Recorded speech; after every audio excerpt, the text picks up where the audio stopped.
Yes, Spurs fans, welcome back to the Irish Hotspur. I mean, I'm numb to it all at this point. It feels like this is the end of Spurs. I mean, of course, we still have 7 games left to play, but that was a serious blow, especially after just getting built up, maybe having some type of confidence going into that game, some bit of optimism to just be pushed back down to earth, if not below earth. I feel like I'm below earth's crust at the minute with the Tottenham Hotspur. This is going to be your fan show. Thanks to all the fan show members. Thanks to all the members of the channel, everybody that is listening along and do support this channel.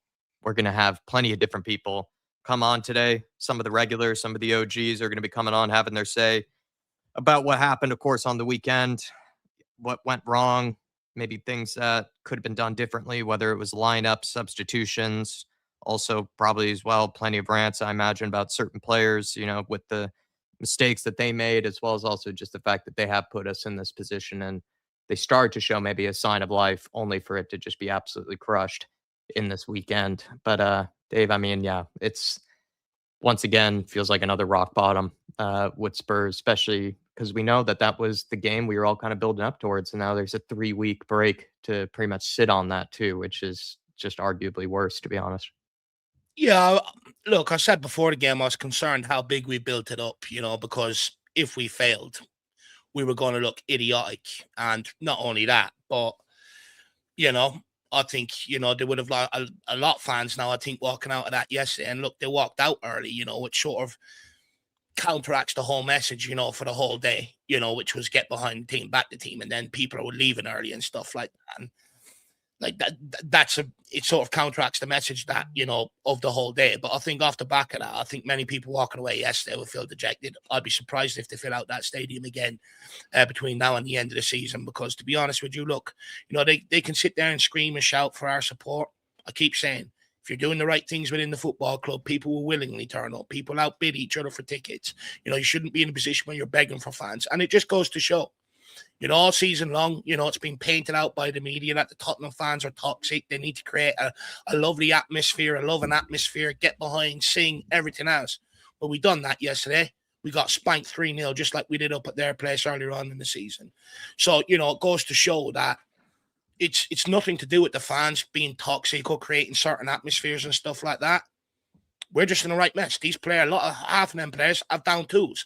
And that's another reason why we should have brought back some of them players we had out on loan for a fail-safe, just in case something like this were to happen. We are in one big mess, and we've got big games coming up. We've got Sunderland, who are off the back of, beating Newcastle in their place. You've got Leeds United, you've got Brighton, you've got Everton probably as your last few winnable games amongst the fixtures that we've got. And our time is running out to be able to pick up these points. We've got 7 games left. And, I don't want to hear it, and I don't think anyone else wants to hear it anymore from the club. We need you always, together, and all this bullshit bollocks. How about get down into that dressing room and fucking sort it out? They're absolutely embarrassing us and humiliating us. They asked for us to turn out yesterday. The fans done their job, and I have no problem with the fans turning out at the end of the day. They've got to do everything they can to try and, help, I suppose, at the end of the day. But they just made us look like mugs. They just made us look like idiots. They just made us look like morons. And I think we just, it's getting to the point. Every Spurs fan is starting to hate this squad, starting to hate the individuals within it, starting to hate everybody within inside the club, the manager, the director of football, the CEO, the owners, the board. We're in one big mess. And like I've said before, there's nobody within that club, Jack, that wants to take any ounce of ownership, show some leadership, and be the guy to direct us and steer us out of this mess. No one. And that's why we're here today. It's absolutely shocking. And I'm left more infuriated off the back of that Forest game. How dare they ask fans to line the streets? 20-odd thousand fans out there lining the streets to put in that shit. And they crumbled when they went one behind. Despite having a full stadium there, despite people in full voice, they crumbled in front of their own fans. They're weak and they're fucking spineless. Yeah, I think embarrassing is probably the common thread amongst all the frustrations at the minute, because we did get ourselves up for that game, which does lead to embarrassment in the way that it fell out. But then also, like I said, maybe people like myself who tried to maybe take some positives or signs from the previous 2 performances to try to convince yourself, build yourself up for that game, only to then be crushed like that, is also embarrassing. And just to be honest, like there are times when it is tough to even wear any Spurs gear or anything out like that outside the house, because you almost kind of know that at a time like this, we are a bit of a laughing stock. But as always, we're going to have very brave souls come on and have their say. We do appreciate them because it gives maybe some time away from Dave and I having to explain and try to understand Tottenham Hotspur, which is at this point incomprehensible. But it's also nice to just hear other people's takes, other people's words on the current situation. Good to see some people already in the house in the chat. If you are listening along, do make yourself known. We do appreciate you guys. Smash the like button, please, as you're coming in as well. We would appreciate that too. Plenty of people in here. Ryan, who we'll chat to later. Naughty Paperclip, great name. Tom Lowry saying, I've just arrived back in Glasgow after being at the game and the parade yesterday. We're gone. Easier to accept now. I mean, Tom, I'm sorry, man. I mean, that must have been for making the effort. Must have been a really fun trip initially, and then for it to really just peter out like that must have been very, very hard. I am sorry by that, Tom. Neville's in the house. K32, Kieran saying, hello, Dave and Jack and everyone. Hard to know where we'll get our next win. Yesterday was one of the lowest points in Spurs history. It's hard to believe how far we've actually fallen. It is hard, man. Really hard. It's just shell shock, really, at this point. Giants in the house. Terry Wright's in here. Good to see you, Terry. Volko saying, whenever there's expectations on the players, they crumble. They cannot handle the pressure. It's probably been said about Spurs for a long time that they do seem to perform well when we kind of have no expectations, no real belief, and then all of a sudden they come out the gates. But then when there is expectation, when there is a real hope, that they can deliver, they do such a great job at not delivering. In fact, it's almost too consistent, really. Iceman's in the house. Ricky's in here. Good to see you, Ricky. And everyone chat. I'm not on tonight. I'm just fuming, and I don't want to put your channel risk. I mean, don't worry, Ricky. Don't worry about that. At this point, with all the things we probably said during watch-alongs, I'm surprised. We haven't been taken down or banned from the YouTube sphere, but really appreciate you, and hopefully we get you on sometime in the future, Rick. If now is not a good time, or if you're just not really feeling it, totally understand why. I kind of say as well, the people that have taken time out of their respective days or evenings to come on today, sit in line, wait for each other to go and then have their own say. We do really appreciate it. And also, I think there's a bit of bravery, I think, that comes with it, because it can be really nice to come on when Spurs are playing well. But at the moment, like, it really just feels like there's just no positives at all, really, at Tottenham Hotspur. Every single facet of the club to the players, everything is just at an absolute shambles. And sometimes hard, to even talk about it at all, because all you can see is just mess and chaos really around you. Yeah. And everyone's passing the blame game. Everyone's sweeping the blame down to the lowest level. The lowest level are sweeping it back up to the top level and recycling it down again. It's absolutely disgusting. Phil Coyce as well, another one that made a massive effort, like Tom Lowry, to get down to the parade yesterday into the game, and just to be disappointed and left you humiliated and embarrassed. I mean, I feel sorry for everyone that actually made a concerted effort to get down there yesterday, because there's a lot of people I know that went that, haven't been to games for a while, but they called, the club called, and, they picked up arms only to be embarrassed.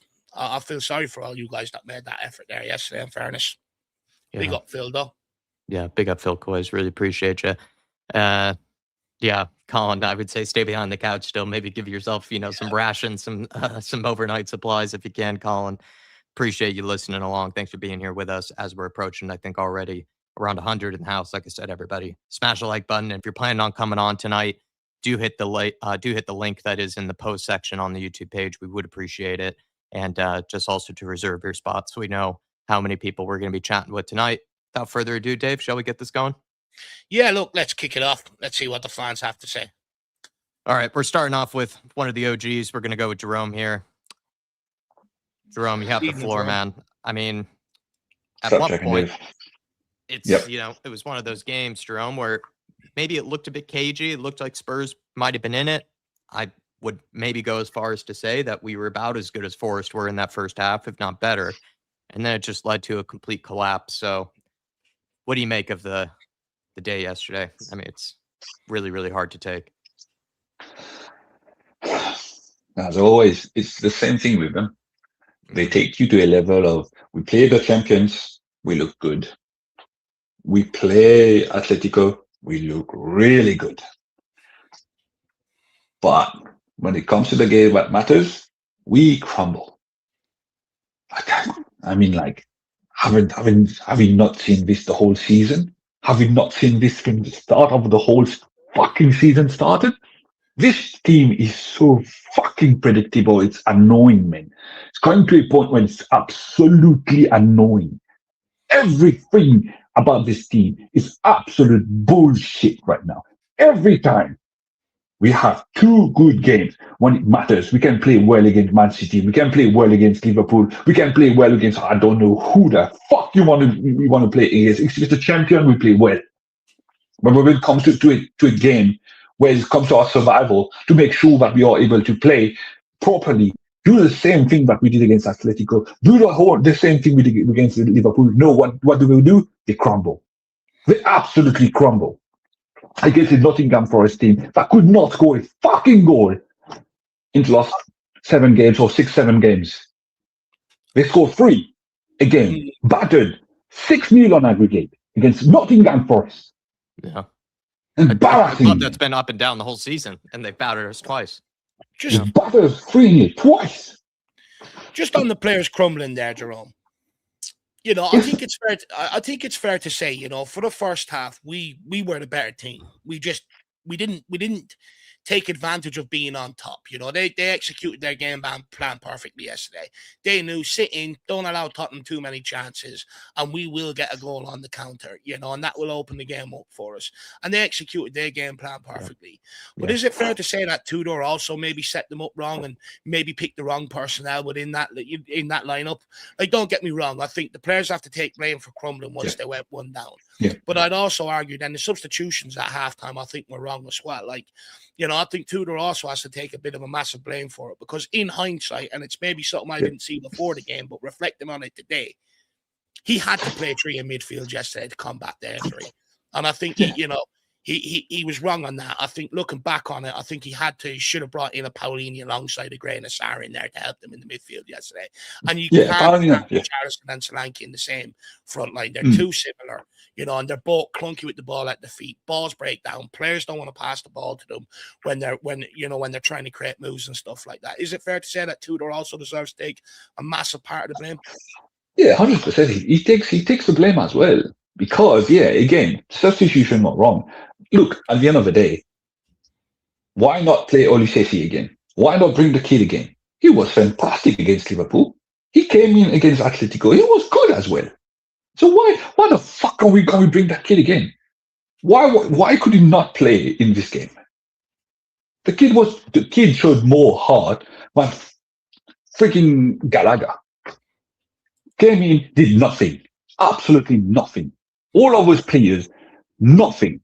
And to me, it's like I knew from the start, I knew something would go wrong in this game, because you know what's after that, Dave? It's international break. And from what I heard from Romero, from what he said literally after from his interview, he goes, it's disappointing, but you know what? We're going to go play for our country. Like nothing. Doesn't care at all what happened. A lot of people have accused Romero of checking out. And I was actually on the phone to my dad today, Jerome. Yeah. And he was also saying the same thing. He was like, you know, he named him Mickey van der Ven. And there was a couple of others. But, you know. It's not about checking out. It's not about checking out, Dave. No. Okay. No. It's not about checking out. I'm not talking about him checking out. I'm talking about him reserve every time Romero knows he has to play for Argentina. He reserves himself, doesn't push, doesn't do anything, just play the basic of the basic just for him to go play for Argentina. Every single time there's an international break, we lose a game because those players literally just go, hey, hold on. International break, I'm going to play for my country, can't push too hard. Every time. On Romero, I would argue, I think there was certainly an element of that yesterday. I think you could see that. Yes. You know, I think it's fair. And look, it's only going to get worse with 7 games to go left in the season and the World Cup coming up. Players like him, there is a potential that you might see more of this. Is it at a point there where maybe then, for the common good, we need to get rid of, like, we need to drop maybe him, Mickey van der Ven, and players like that? Because he's another one, I would argue, yesterday, you know, wasn't giving it his all. He was even quieter than Romero yesterday to a large degree. Yeah. At some point, he was quiet as well. I don't know what happened and why he was subbed off in the second half. well, apparently he's not injured or something, so it was just tactical. So don't know what's going on with Mickey Van de Ven as well. But at the end of the day, that is unacceptable, Dave. That is unacceptable. Again, before an international break, they give us this kind of performance. This is ridiculous. Every international break, it is the same thing. They give us an absolute mare of a performance. I can't remember the last time we won a game before an international break. Can you tell me the last time we won a game before an international break? No. Well, no. In fairness, my whole lifetime, you know, there's a lot. I'm used to losing before we go into the international break. Yeah, but that's ridiculous. You know, this is ridiculous. This is where this club is not ruthless enough, man. This is unacceptable. And where my thing is, it's not just a club right now. Where the fans should have been angry, protesting, showing discontent from where we are in a second year in a row, from being let down again, time and time again. What do? We parade to make sure that we pump up those absolute losers. We look absolutely ridiculous. Now again, we are going to get embarrassed. Things like we are going to be like embarrassed every single time, saying, "Look at Tottenham." All of their crowds go cheering them up. What happened? We lose 3-0. Fantastic. Where you at with what was organised yesterday? Did you agree with it? No. Do you think that's the right thing? No, I don't agree with this at all. What the fans should have showed is discontent. They should have been there in the thousands a long time ago, the same way they turned out for this parade, for whatever relegation parade, whatever it is. They should have done this and protest the same way. Yeah. I was going to say, would you have had the same opinion before the game yesterday, or you know, is this sort of in hindsight because the result went against us? Nah, look, to me now, the thing is, we are in a position right now where we shouldn't be. Okay? To me, no matter what happens, no matter it's about, like I said, it's everything that you want to do. You can say the fans can be there, 20,000, cheering everything about those players. If they do not have fight in them, there's nothing that you can do. All that is left is forget about tactics, forget about anything else. It's just fight. This is all that's left with those players. Fight. If they do not have that in them, then forget about it. You can have all the parade in the world, all everything that you want in the world for them. You can have 1 million people turning out for them, but if there's no fight for them, there's nothing that's going to happen. And right now, we have shown to Enoch, Vinay, and Lange, we are a weak fan base because we fell in their trap. We fell again to their pure bullshit, and we just went, okay, let's parade, let's do this. What we should have done is come into the thousands and then protest, because this is ridiculous. We should have said, we do not want this to happen again. Change it, but no. Let's take Artist T Super Chat here. It's sort of along the lines of what you've just said there. He says, for me, it was a red flag when the club and players got involved. By that point, it was a clear Enoch and player PR move, which, like, I did have this conversation, you know, with, I think, Artist T before, where I sort of said, look, I have no doubt that there is an element of it where Enoch were hoping, you know, that things went right on the day that we did win, and then all of a sudden, you know, it takes a bit of criticism away from them 100%. You know, in that regard, I think there's certainly an element from them of that line of thinking. But he says PR stuff here, and you said PR bullshit. Just for people out there that may be curious about what you mean by PR. Look, it's about all of those things before the games. Just go on Twitter. Just go on Twitter and watch all of the Spurs things before the game. It's about message from your captain, Romero, on there saying, support us, come, we need you on that day. This is the most important game of the season. Things like that. We will need you. A message from your captain. Another thing from Tottenham again about like come to the thousands, come and support us. We need you, and things like this. This is pure bullshit. To me, this is just blinding your eyes to what's happening. The players don't care. The club don't care. And E-League doesn't even freaking care at all about what's happening. They don't care. All of them was just wanted to blind all of you out, all of us our eyes, and just thinking, if those guys start protesting and they start doing things and show a bad light on us, we are screwed. But what do? We fall for the nonsense again, and we go, let's parade. Yeah, support the team. Yeah, let's go. It's the same thing against Man City. We should have left. We should have showed discontent, but we stayed and support the team. This is what happened when you support the team. There's other ways to support the team. Those players will come and go. You will stay. It's your club. It's the same as me. I will live and die as a Tottenham fan. Players will come and go. We do not have any. We don't care about this club like you guys care about this club. This club is your life. It's my life. To me, look at me. I'm awake at like 5 a.m. because I woke up thinking about Tottenham and thinking, holy crap, I'm so angry. And then again, can't sleep because this club is my life as well. It's my club. I do not want us to go down. I do not want us to be something like that. Those players will go away. They do not care about you. They do not care about this club. To them, they'll go to the next best thing. You will stay here. You will suffer with this club.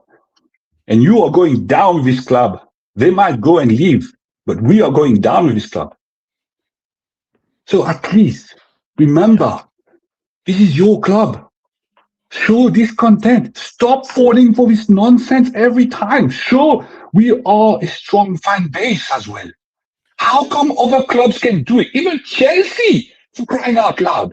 Chelsea! If they're not happy, their fans will turn into the thousands. The thousands. Chelsea, those freaking cheats that spend billions, and still their fans will turn up if they are angry. What about us? What about us? We are a big club too. How can we not show that we want something out of this club? We want something bigger, better for this club. How? How can we not do anything like that? How can we always just go, oh no, it's all right. Let's not do that. Let's not protest. It's your club, for crying out loud. We're going down. Yeah. When are we going to start waking up and say we need to start marching to the thousands and show those morons that we're not happy? It's time for change. It's time for things to change in this club. Absolutely change everything from top to bottom. Everything needs to change because it starts with us. It starts with us. Yeah. Please. 100%. I do share your frustration around, the protests never really sort of taking off and fans never really getting down to support. I do share your frustration in that. And I like, I've said it myself. I do urge everybody, like you said, it is your club. At the end of the day, things are going wrong. You can't just turn a blind eye to it. At some point you have to sort of get down and make a stand where you can, or at least where you can try and highlight problems and stuff like that. But I'm also not going to have a go at the fans for turning up yesterday. At the end of the day, they were called upon, and I'm not being funny, but they done what they were asked to do, you know what I mean? And, it's not their fault that they were let down, but like where the debate does come in, it's like if we can turn up for that and try and help, for the team. But then when things are going bad, why can't we also equally get same numbers down to be able to put the pressure on? I do understand that frustration for sure, Jerome. But Jerome, we better keep it moving, my man. That's a very, very good passionate plea there, to the Spurs fan base. Fair play to you, my man. No problem. Thanks, guys. Talk to you later. Yeah, class as always, Jerome. Appreciate you, man. No very, problem. very See ya. passionate Bye. plea there from Jerome. And I echo what he says, in terms of like when there are protests organized, if you want change, you've got to start getting down. You have to start getting down. He's absolutely spot on there. But look, we'll keep it moving and we'll bring Chris in and we'll take some of these super chats along with it and see what Chris also has to say around some. Is it Chris that's next? Yes, it's Chris. Yeah. So we'll bring him in and see how he is, and then we'll get him to answer some of your chats, guys. Chris, good evening. How are you, sir? Dave, don't even ask, man. I am so dejected. And do you know what? I wasn't even angry or pissed off yesterday, but today I woke up and I'm fucking fuming, mate. I'm absolutely bellowing with rage after what they've done.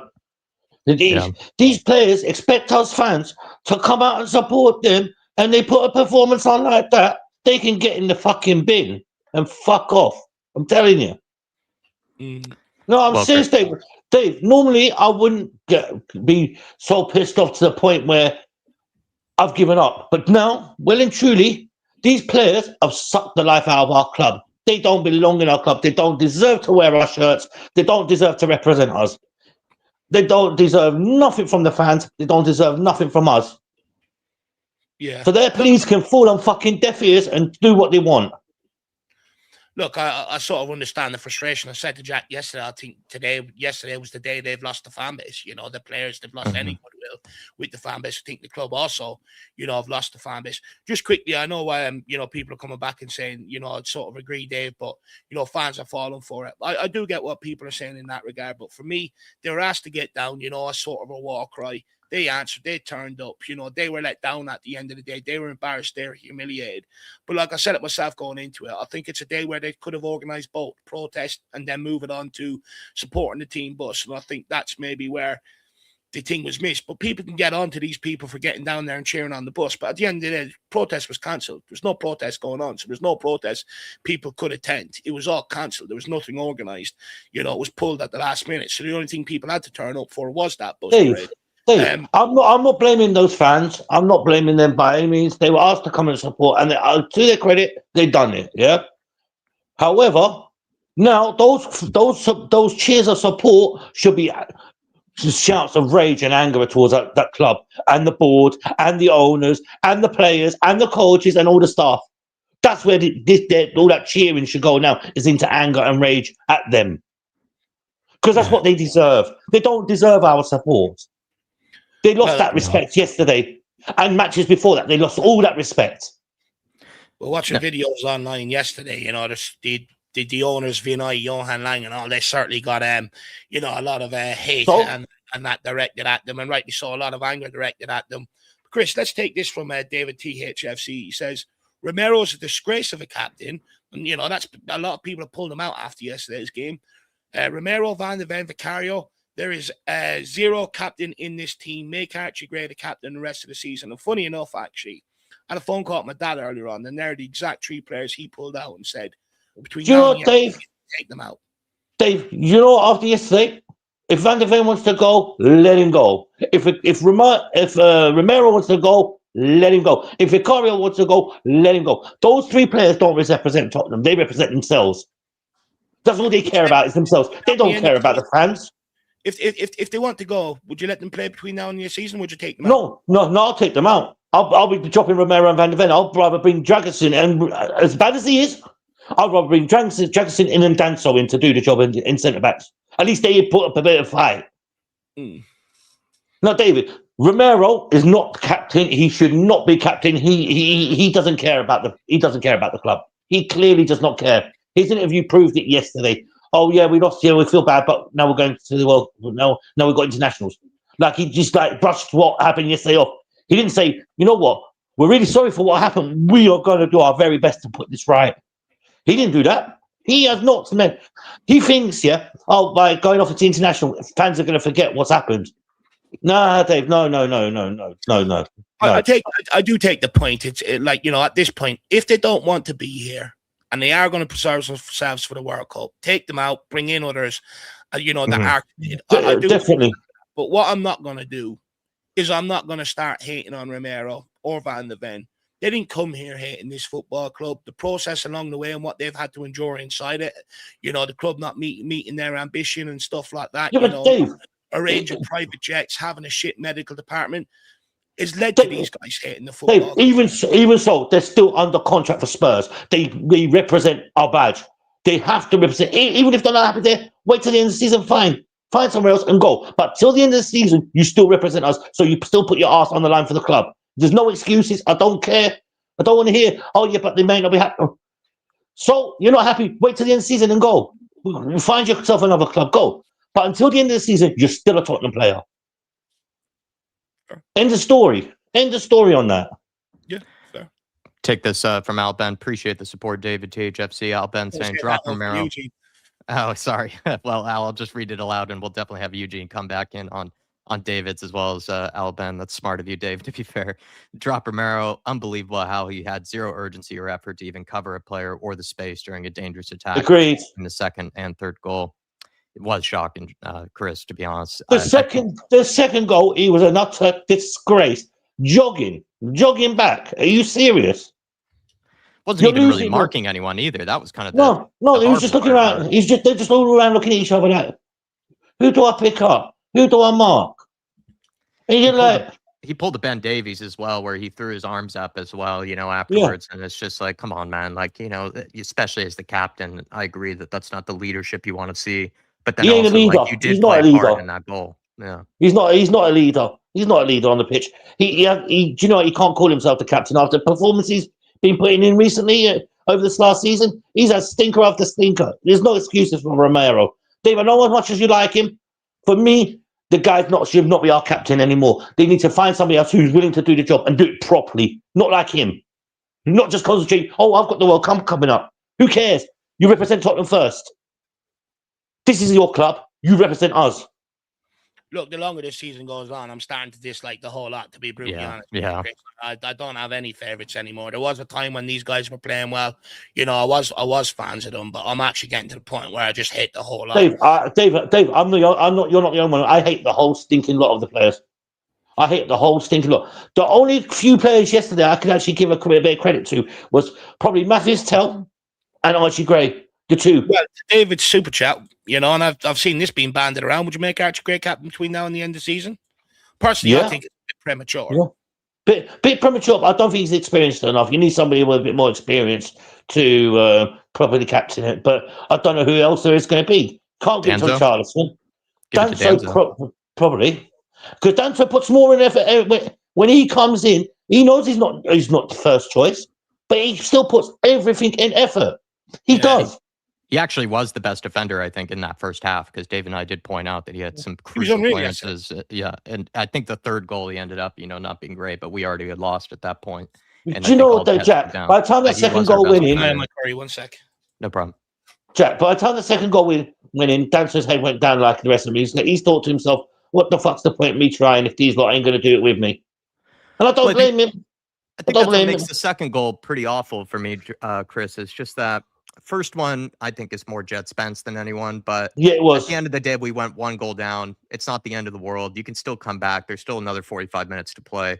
The second goal is worse because I think that did solidify it for this team that they were probably going to lose that game, and the heads did go down. It was a combination of a bunch of people making mistakes, but also, like in Romero's case, just simply not even trying when you're trying to get back into the game, like you've pointed out. I think that's what kind of makes probably the second goal worse, because the first goal is a mistake, I think, from Jed Spence. I think it's just bad defending.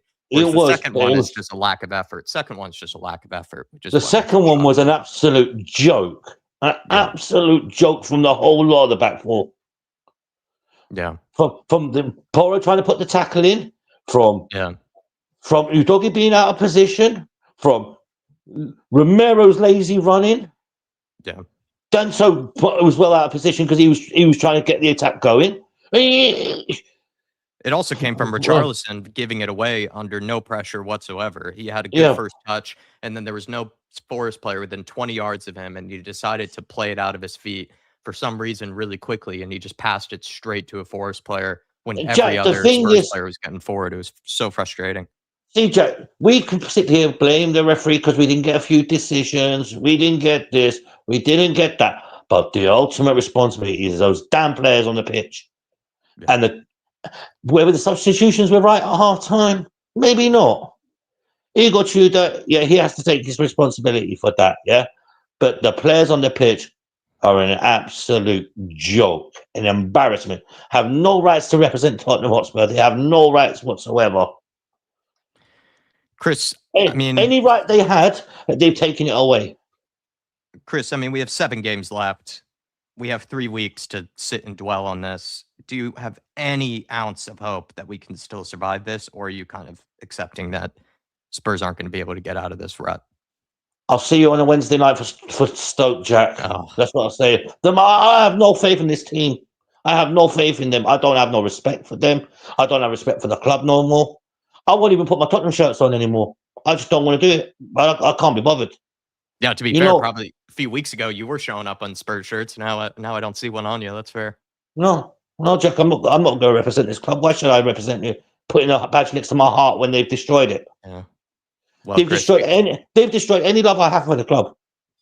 Does your cousin have an extra bed for me as well? You know, for some of the championship games. Yeah. We can go to championship games, Jack. But Jack, all jokes aside, Tottenham have destroyed my heart, my passion for the club. They've destroyed it. They've ruined it. They've absolutely distinctly, after 30 odd years of supporting Spurs, first time I've actually despised them. Yeah. The way they've done it, the way they've just embarrassed us week in and week out, and it's parade when it should have been a protest. All together, yeah, we're all together. We're going down all together. Yeah, we're all going down together because of you lot. Yeah, I do kind of despise pretty much the whole lot of them, to be fair. And I don't think I've ever been that way before. I used to really, I used to really hate certain core players, but now it's pretty much, I just not even hate anymore. It's almost like I almost just feel despondent towards all of them. Jack, I used to make a joke out of the players, but now I can't even make a joke of them because there's no point in making a joke of them because they're all jokes. Yeah, it's past that. They're the biggest joke is those players. The biggest insult is those players. The biggest disrespect is those players. The biggest disrespect is those owners. My love for Tottenham has died because of them. Yeah. Don't get me wrong, I will always support Tottenham. They're in my blood. But boy, do I despise them right now. Yeah, no. I am so fed up of them. It's like, they've really pushed it. It's whatever left of soul that you had is gone. Yeah. Jack, I used to come on, crack the jokes, make everybody laugh, have the laugh, but I can't even do the jokes and ha no more because I watched them and I'm just so embarrassed. Yeah. No, I'm embarrassed to say I'm a Spurs. Do you know what, Jack? I'm actually just embarrassed to say I'm a Spurs supporter. I won't even dare put my shirts on because I know what's going to happen as soon as I step out the front door. Yeah. No, I don't. The ridicule. No. I'm getting ribbed by Sunderland supporters. And it's like, Jack, that's when you know you've hit all-time low. When teams have just been promoted or doing better than you and they're digging you out. Well, there better be a Tottenham Till We're Dead, documentary coming out on Netflix after this season. Almost Sunderland Till I Die-esque. Chris, as always, man, class job. Appreciate you. You and Jerome bringing the fire today, bringing the heat, and also thank you guys for speaking so bravely for the fan base as well. Well, I hope this heat burns the shit out of those players and burns the shit out of those owners of the club because they don't deserve us. They don't deserve none of us fans. They don't deserve none of us. Oh, well said, Chris. Appreciate you as always, man. Always good to have you. See you, man. Have a good night. Chris. A lot of pain today, a lot of anger, and I was expecting it, I was expecting it. Yesterday was the last straw, it looks like. Yeah, I kind of agree with a couple things he said there. I kind of do at this point, even the guys that I did have a lot of love for, Van de Ven, Vicario, Romero, I do kind of just feel numb towards them. I do kind of just despise them at this point. Really, it's sadly true. And then it also with just nothing at all positive really to see within the club. It is just kind of it's soul draining, to be honest, when it comes to it. Chris is right. And embarrassment, of course, too. But it's a lot of those things. I'm in a bit of a weird position. I find myself liking the players out on loan more than I do the old squad at this moment in time. It's a bit mad.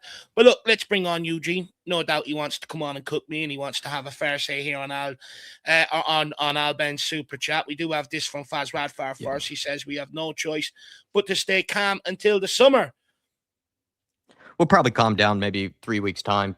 I did ask the question to Chris, to be fair, Faz, like, does he have any belief considering there are 7 games left, like, as much as we lost, mathematically, we're still level with, or 1 point ahead of West Ham and whatnot. So there's, I don't know, like, mathematically we're still in it. Do you believe we're still in it? Maybe it's another question, of course. But, I don't know what belief I have left, but technically it's not over yet. look, as much as every fan gets angry and pissed off, they're still going to turn up and watch the game one way or another, whether it's go to the stadium, watch it on telly, whatever. People are still going to watch the remaining 7 games. But what I will say on that, Faz, despite remaining calm, I would like to see mass for every home game between now and the end of the season.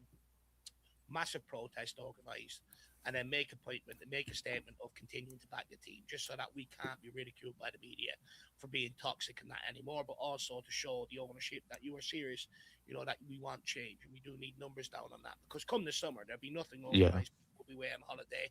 All will be forgiven, and we're heading into next season in the same position. So fans have to make a statement between now and the end of the season. But look, let's bring on one of my favourite guys at the moment. He's he might not be after this. We'll wait and see what he has to say to me about Romero. But look, a lot of people have said it to me. Even my dad rang me today about it and stuff like this. Ben says, Eugene, well, first of all, before we say what Albert, how are you keeping, sir? I'm all right, hanging in there. Pretty disappointed. Actually, I was positive about the game. I thought after the 2 results that will show up, that the players understand, and kind of the players were buying into what Tudor was trying to do. But we saw what we usually see. We give up a goal, heads drop, just the mentality isn't there. The first half we did okay, but again, just lack of desire. The first goal, the usual. Our defenders just give up a free header, and then we just drop our heads. The mentality isn't there to come back, to fight back, and we do what we do. So it was pretty disappointing. I don't think I need to talk much on Romero. I think he just is beating a dead horse. I said it a while back about him and Van der Ven. It's just, honestly, I would bench both of them if, or at least one of them, because I really feel like Danso, he might not be as talented, but he puts in a shift every time. Dragoshin is actually a bad defender. He's not a good player. But again, at least I think he tries. Yeah, it's probably true, actually.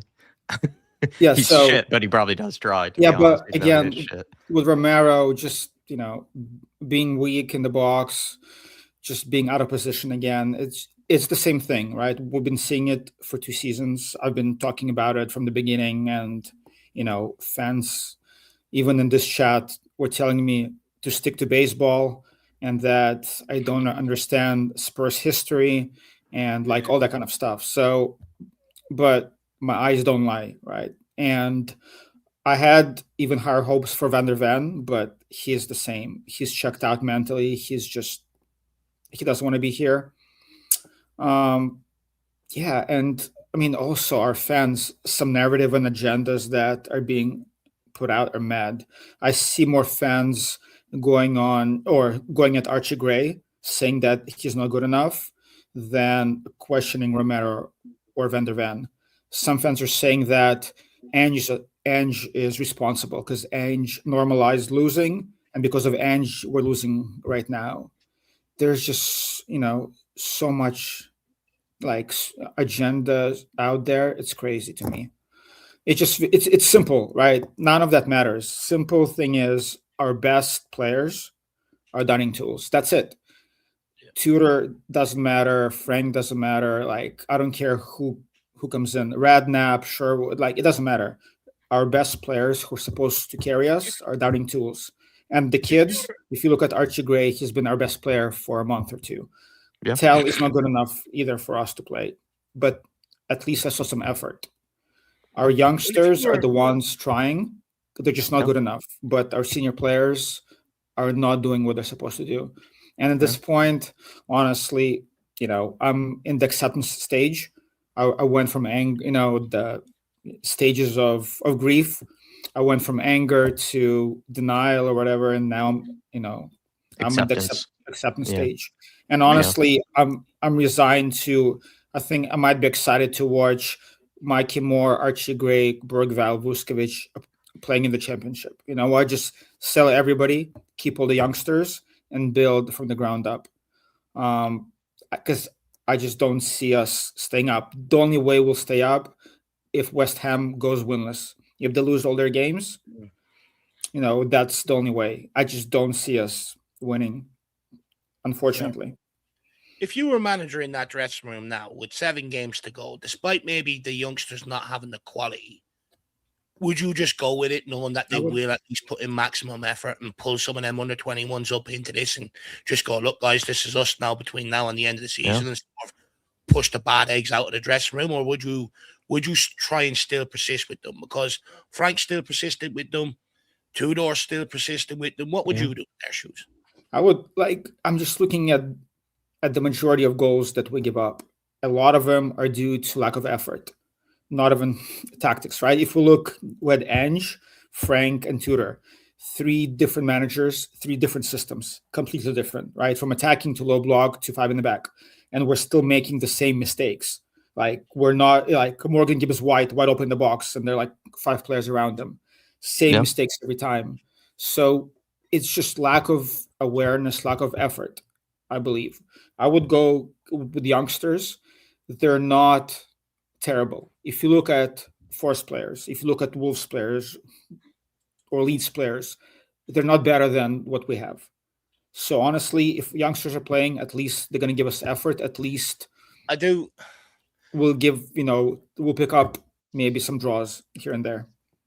I do find it's mad that, and not specifically you, Eugene, I'm just sort of saying this in general. I do find it mad that people are calling for youngsters now. But when I tried to speak about bringing them through and the benefits of bringing them through, that if anything like this ever happened, at least you got players in there that care and stuff like that, I was ridiculed for it. Everyone told me Mikey Moore should have went out on loan at the start of the season. Now everyone's calling for him, and the likes of Vescovic and everything has to come back. I do find that a bit mad, that we're even at this point, to be brutally honest with you. But you're right.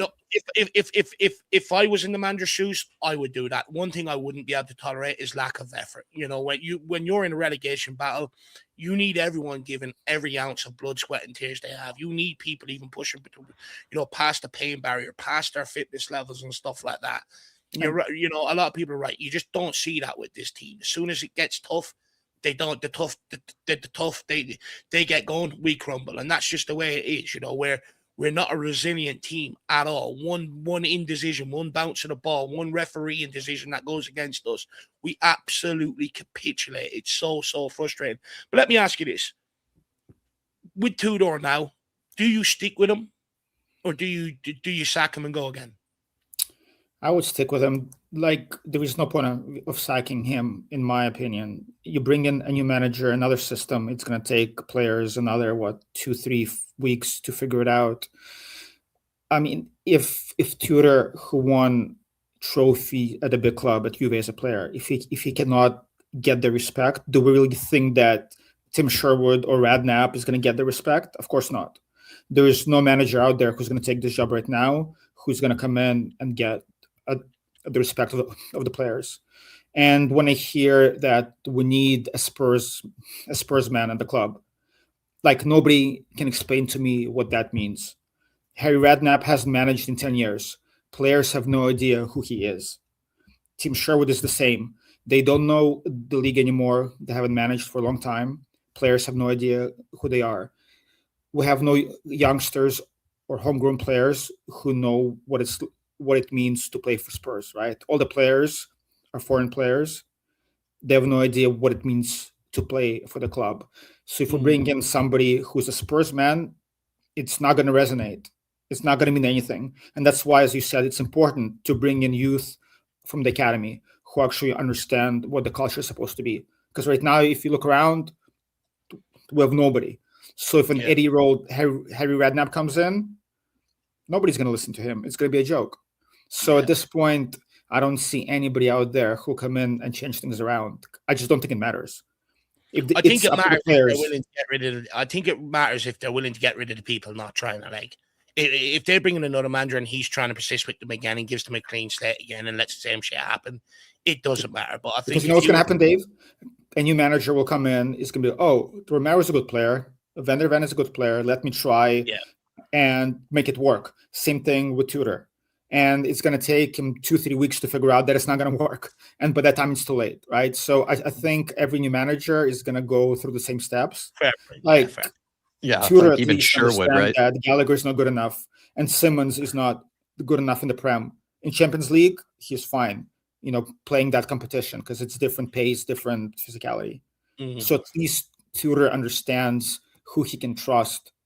But yeah, it's like even Tim Sherwood, right? When he picked his starting 11 for Spurs, if he were to take over the job, he has like Gallagher in midfield, and it's just kind of like, yeah, I agree with that He's not point. even That fit enough he to would play probably goalkeeper. just pick the same guys that have been underperforming. Like a new manager comes in, he'll just pick a new 11 with the same guys that you've been pointing out that have been letting us down all season. And Jack, That's you know what's incredible. funny? I keep hearing it from fans. Oh, all we need is just to stop putting square pegs into the round holes. People say, let's play players in the right positions and we'll be fine. If you look at the last 2 seasons, we had players playing in every position. When they played in their positions, we were crap. We were losing. When they weren't playing in their positions, we were crap and we're losing. Again, we played 3 different systems, many formations. These players played, everywhere. And the result is the same. So for me, it's not the system, it's not the formation, it's not the manager. It's simple. It's the desire to be on the pitch. It doesn't matter if a player is playing center back or right back, right? It's about the desire to win, the battle against the opponent. And we just don't have that desire. So fans can talk about, Spurs people and, square pegs into run holes. It doesn't matter, right? If they're downing tools, they're downing tools. So I just honestly, unfortunately, I don't see a fix for it.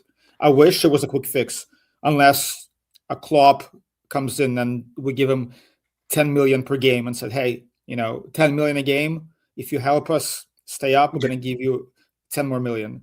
That's the only person who can come in and get the respect. I don't see anybody else out there, but that's not going to happen, of course. Oh, really good points, Eugene.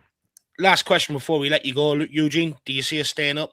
Let's get a prediction, because in fairness, you did predict this demise very early on when everyone was telling you to stay positive and things were going well and stuff like that. So let's see if you can go 2 for 2. You staying up? My head says no, but maybe there's this, I'm in denial maybe a bit. My heart says that we might, but I think 70% that we're going to go down. I think kind of 70-30. I just don't see it. And, with the players being fit, we saw when Bergvall came back and, Udogie, he was terrible. It's going to take him a while to get up to speed. And even those players, Udogie hasn't been good this whole season. He's injury prone. The Bergvall is a kid. Kudus is going to come back. Who knows what he's going to do? He hasn't been amazing. So I just don't know. Yeah. Unfortunately. We really are relying on like a Kudus or a Madison to come back and just have the end of a season of a God, be touched by God, no match sharpness needed, just straight into it and make it an impact, really. Yeah. Absolutely spot on there. And just one thing, just last thing, Dave, this is the first time maybe ever I'll disagree with Jerome. I actually thought the fan thing was a positive in my mind. Okay. Like the fan base is so frustrated that they want to do whatever is possible to uplift the players, whether it's a parade or whether it's anything else, right? Like, because it's so frustrating as a fan. So I understand for that specific game where they said, let's not do the protest, but let's actually try our best to see if we can lift players up. I can understand. I have the same opinion. That's all we can do. But even that doesn't work.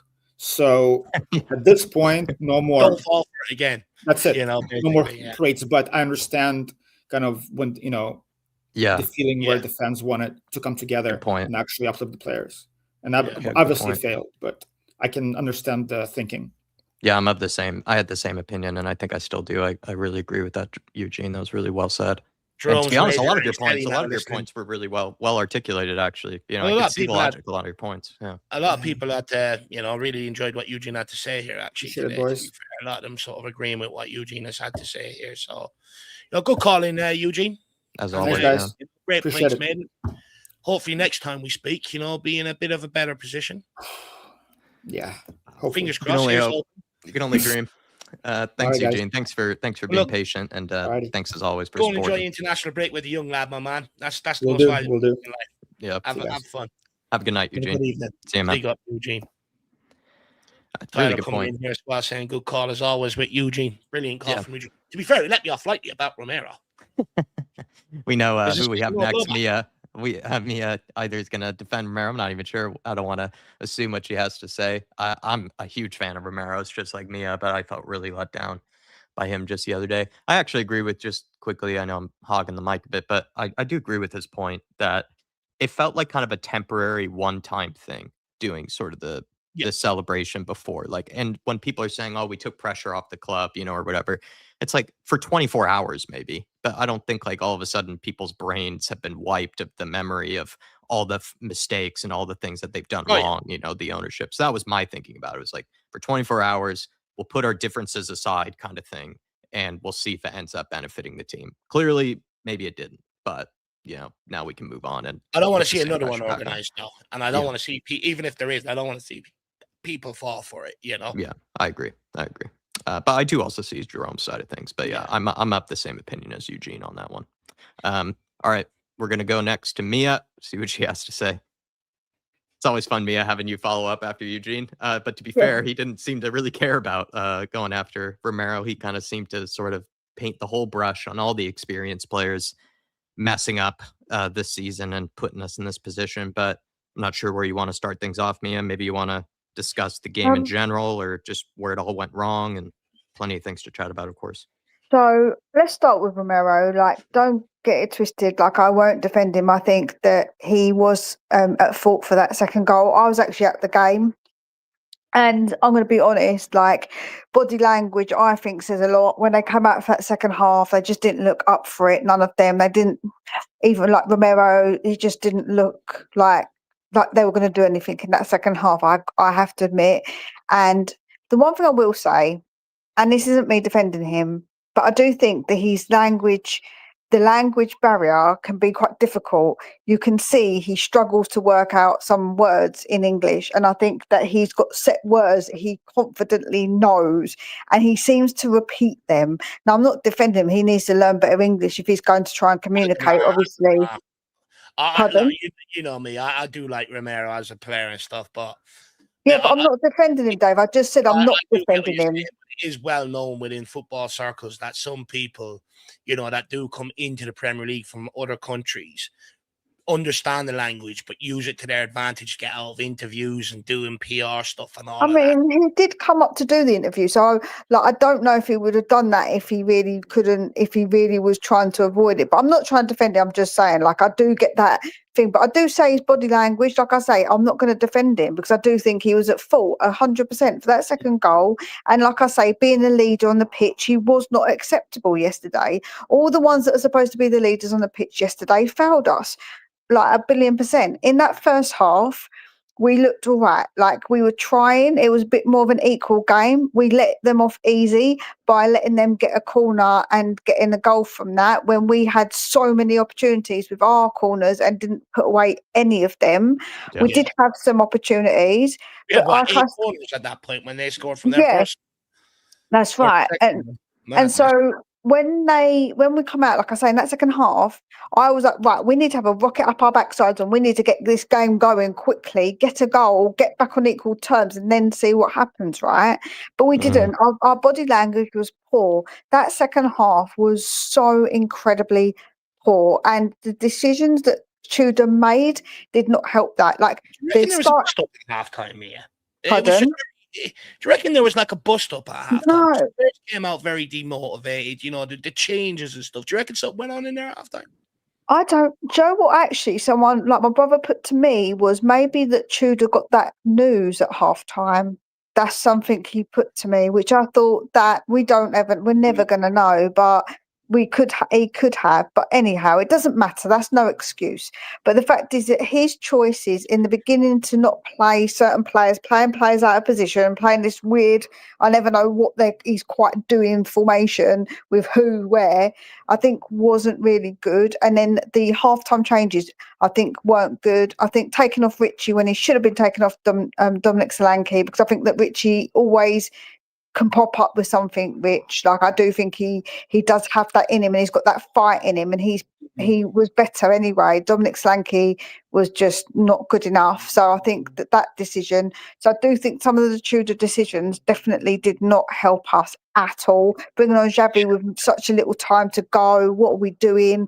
He's our creator. Like I said in the back room, if he's got people around him like a Paulina to help him out in midfield, I think actually that if you get the ball to him, he can do something. If he's in the right part of the pitch and he's, on the front foot, I think he can definitely do something, but he needs the right players around him to get the ball to him. So I actually think that was a silly decision. So I think it was definitely a mix of both. I think the players let us down and they let themselves down, but then I think that some of Tudor's decisions also did mess things up and weren't the right. He's tampering too much with stuff. Stick to what's been good. That's my thing. Like, he should have stuck to the team that we know has played well. So I think that was definitely was part of it. And like the fans, they did their part. Listen, we cheered and cheered. Even when the first goal went in, we were still backing the boys until that second goal went in.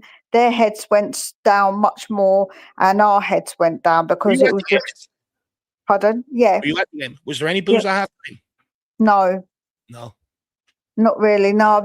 I think that more it was towards the ref, because I think the ref was a bit of a. Yeah, I'm not going to blame the ref at all, but like, I swear to God, I don't know what he was seeing on the pitch. Because like it His was just Michael Oliver. It's all we need to know. That guy. Yeah, that's it. Yeah, I know. But yeah, like I say, the fact is that we did back the boys, and I think that Jack is right with that, the whole thing with the going to cheer them. I think that like the fans, I didn't go to it, but the fans felt that maybe will lift the players to see like we're in it together. But I do think that maybe both could have been done. The protest or could have been done, or some sort of something could have been done if that's what people wanted to do as well. Like, I think both could have been achievable. This is the thing as well. Like, I don't blame the fans for going down and doing what they were asked to do. There was nothing else organised. It was cancelled at the end of the day. So, that's what was organised. Yeah, no, of course. I think, if anything, and look, I know Billy and stuff like that, but I think if anything, some of the questions should be put back towards change for Tottenham. But at the end of the day as well, they're just ordinary people trying their very best to do what they think is right. I get that.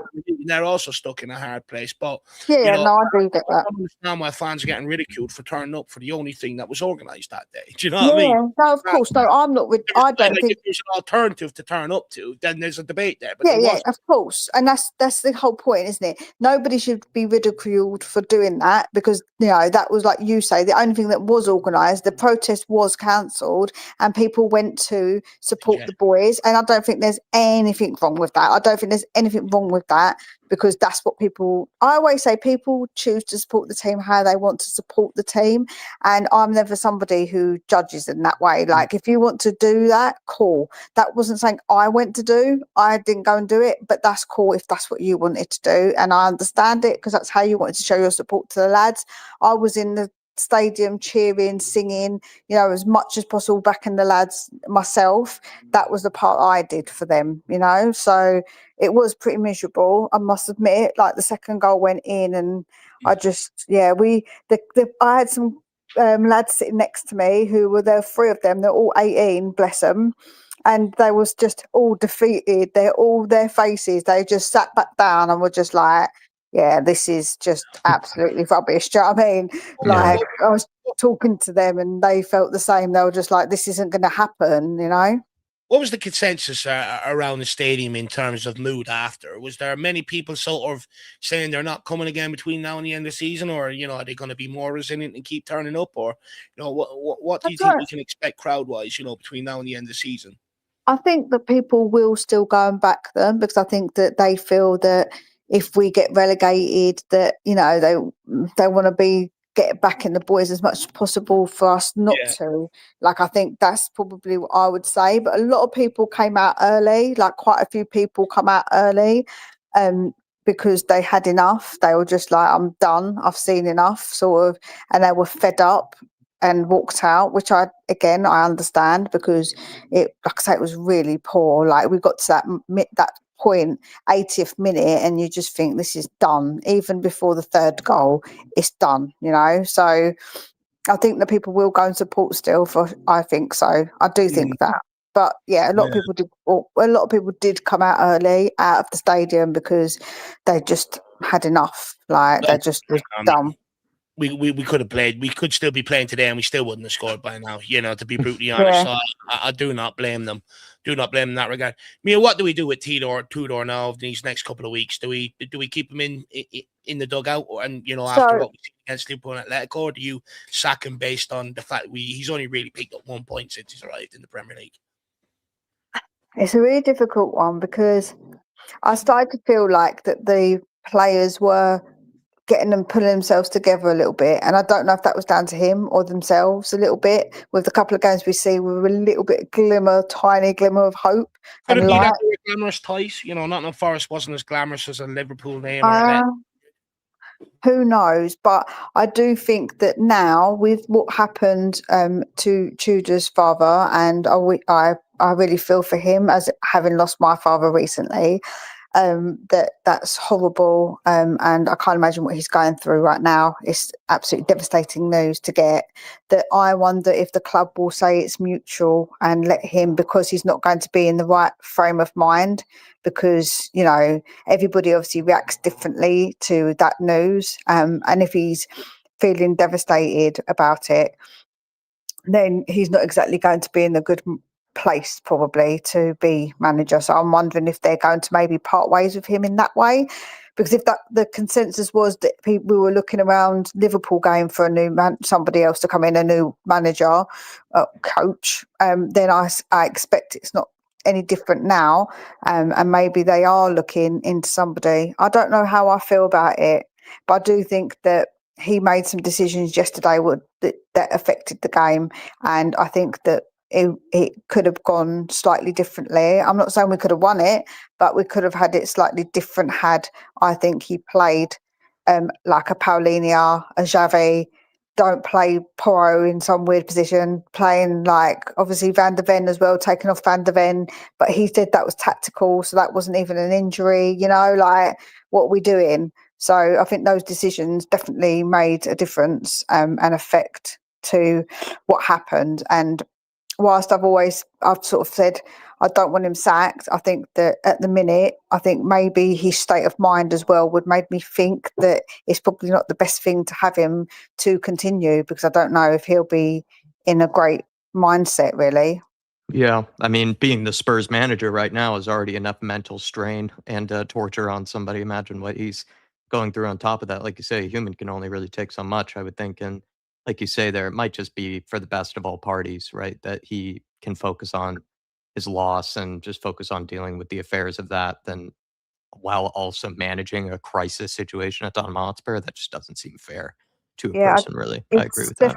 It's definitely like a lot of pressure that happens when something like that, because you're upset for days, crying.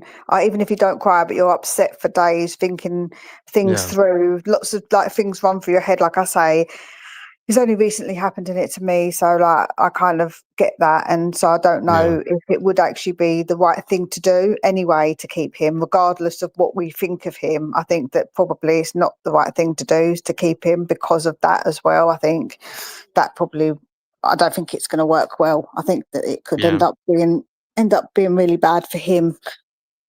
Mia, I mean, final question: do you think that was the nail in the coffin for the relegation, or is there any ounce of hope that you have for The- us potentially still surviving. The only ounce of hope I've got is that the bubble blowers do worse than us. Yeah. That's the only thing I've got, because I think that, are we going to do it for our own? I said this the other day, that, like, I think I said this last week to you guys. I said, if we stay up, I don't think it'll be us that stay up. I think it'll be that West Ham are worse than us. Yeah. So I think that's where it's at. I think that we are unfortunately hoping that they do worse than us. But if they win their game and we play after them, we'll be in the relegation zone before we play our game, which is more pressure, which is, that's not great. But we have to win. So we have to win or draw a couple of games to kind of put a little bit of distance. If they do, say they lose, we have to try and get 3 points, and then we put a bit of distance and hope that they continue to go on a bit of a spiral. Yeah, I think we probably just have to win the next game, to be honest. If we don't win the next game, I just could see it really becoming certain at that stage. And West Ham, I do think, are going to pick up some points. I think you're on mute there, Dave, in case you were trying to say something at one stage. Thank you to Andrew. Just agreeing. Big up, Andrew. Good to see you. He says, big up. Very tough times. Thanks for being here. No, look, you guys keep us going, man. At the end of the day, it's therapy, I suppose. To be honest with you, I wasn't in the mood to talk about Tottenham today, but since being here and doing it, I think, I'll leave with my mind maybe being in a better place, I suppose. Yeah, the one thing that I had this morning, the saving grace, was my youngest. He went to school. He's got a bus full of Arsenal supporters, and he was like, they didn't say nothing to me. And I said, of course they can't say nothing, because they lost the final, innit? So they can't say nothing to you. And I was like, that's the one saving grace that he had this morning, because I was dreading him, because when I went on the train up there was all Arsenal supporters on the train on the way up. So they were obviously trying to be quite cocky and whatever. And at the train station, there's quite a lot of police because of that. So that's the one saving grace, like, for him this morning, because bless him, I put him through some tough times by letting him support Tottenham.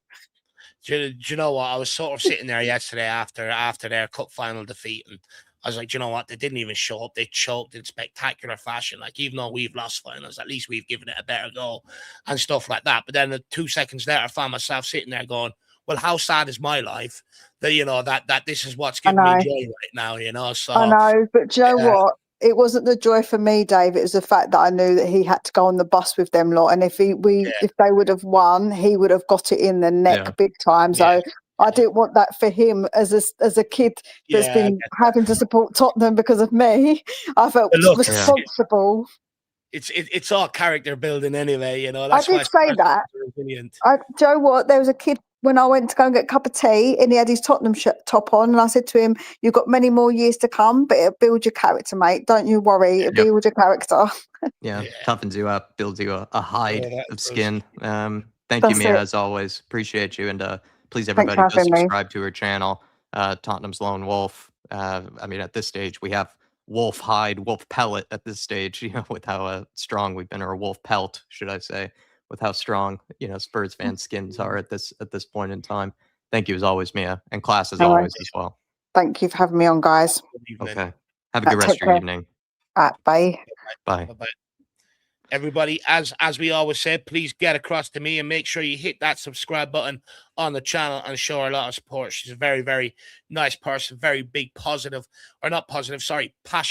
Spurs fan. So make sure you get across and smash that subscribe button. And to be fair to her, actually, she does try to see the positive in things. So, I probably wasn't wrong when I said that. Let's take a quick few comments here, and then let's keep it cracking. We've got Lily White India becoming a new YouTube member. Really appreciate the support. Very, very kindly. You've been around.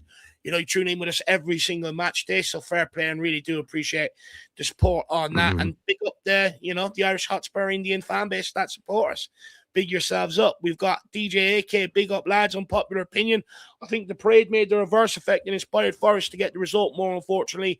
I'm all for supporting the team, but do it when earned. Yeah, I think that's an absolutely fair comment in that regard. But I still maintain, there wasn't anything else organised, to sort of counteract it or give other people something else to go towards. But at the end of the day, look, we turned up, but I do agree. I think probably even over-egged it for our own players, maybe, in that regard as well, to be brutally honest with you. But big up DJ AK. He also says every cloud and all that, Dave. You know about me feeling how sad I was yesterday. But look, it is what it is. I suppose you got to take your choice from somewhere. Darren Caban says exactly why Simmons on the bench, Paulinia on the bench, madness. Solanke last few games, terrible. Richie or Solanke last few games has been terrible. Richie Mwani up front in future. Paulinia, Gray, Simmons in midfield. Definitely agree. Mwani has to play up front with one of them. He's a lot more mobile. We've got Mr. Lowry in the house. I don't appreciate fans calling out other fans for having a parade to try to drag the team over the line. At least we're trying. If you want to protest, go to the high road yourself to start with. Look, I've always said this. I don't know why fans go after each other and go, you're the problem, you're the problem, you're the problem, you're the problem. It's what the ownership want. It's the old divide and conquer. Every government does it. Every big organization does it. Divide and rule. You know, it's absolutely mind-boggling. I just turn around to people and they go, Dave, you're the problem. I say, no, I'm not the problem. I don't do transfers. I don't dictate training schedules. I don't play. I don't put on the badge. I don't own the football club. The owners are the problem. And I would urge every fan to start doing that because it's just, as long as we keep nitpicking at each other, they're getting away scot-free and they'll sleepwalk into another season. We've got this from Cynical Dad. Tudor doesn't need the extra stress of our club while dealing with. Yeah, absolutely spot on. You know, and Mark says he's right. You know, but Mia was right. You know, he should go and sort of take care of his family, which I sort of agree with as well in that regard. You know, a big up Andrew as well. Very, very kind of you, you know, on them words as well. But I really do appreciate that, my man. Very snazzy picture, Andrew. It must be professionally taken, or else you're just a good photographer, my man. But you know, that's definitely one you can use for Tinder or something like that if you're not already married, my man. But look, let's keep it moving. We've got two last guests, and then these will be the last two for the evening. I'm not going to lie, Jack. You know, he's under time constraints today, but I've also got a killer curry that I really want to tuck into. Cooking. The fragrance of it is just making my mouth water, so we got to keep going. We're going to go to Ryan next, see what he has to say.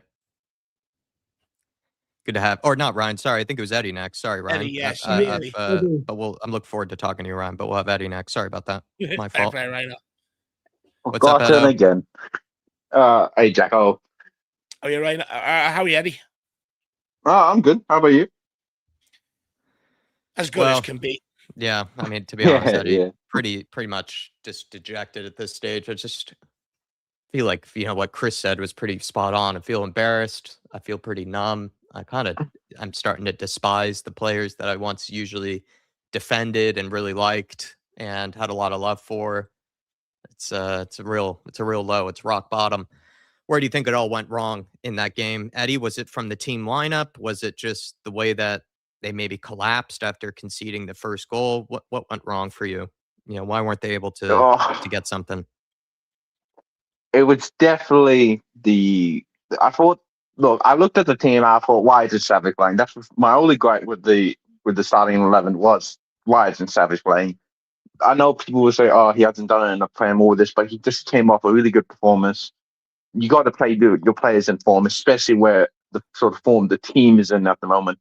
Savvy had to play there to keep his form going and keep this team going. And then after that, it just collapsed after that first goal. After that first goal, I was like, I just couldn't see us getting a goal. I was like, this is just impossible. Like, when it's not our day, it's not our day. And in the first half, it proved not to be our day. So it was very depressing watching that first half, because it was like watching Spurs on the Ange not being able to score a goal off a hidden woodwork time after time after time. So it's not a bad comparison in that we were on top of them and then we conceded from just like one attack, right? Which was kind of typical of under Ange, and then just sort of collapse after that. Do you think maybe Mwani was also perhaps a better player to have gone with, Eddie? You know, he was also someone that was under pretty good form, actually, especially maybe in comparison to Solanke, who you could say maybe wasn't in the greatest of form. So maybe Tudor did play a part in the defeat and just pick up the wrong guys. Look, when it comes to Kolo, I'm actually very skeptical about Kolo and his effort to actually want to play for us. I just watching him in other games, he just haven't given the excitement I would hope from a player like Kolo. And look, you can say the same about Solanke, but I thought in the first half both Solanke and Richie were unlucky. Though Richie has a touch of a truck, so who knows? That's just self-inflicted at that point. But yeah, he definitely could have played Kolo. Kohler definitely would have helped with a bit more pace up front. We definitely could have broken through their lines a lot easier. And yeah, it's definitely Tudor inflicted in this game. And what do you make of maybe just sort of the manner in which they, in the second half, just didn't seem to grasp the situation? Because they did go a goal down. They had been playing well. But then, like Mia said, they sort of came out and didn't really show any fight really to get back into the game, even though the game wasn't at all over. Like you said, you could take encouragement from the fact they were the better team in that first half. But then they didn't really come out as the same side from the first half. They actually looked a lot worse, you could argue, in the second half. Why is that? Like, was something maybe said at halftime that they didn't agree with? Do you think they really are just that fragile? Maybe that conceding that goal right before halftime did ruin them? I think the subs didn't help. Honestly, I think changes at halftime, especially in a game that is so tense, felt like it wasn't the right time to make the change.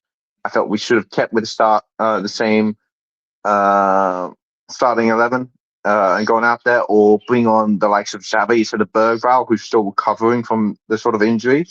I would have kept Bergvall out just to begin with.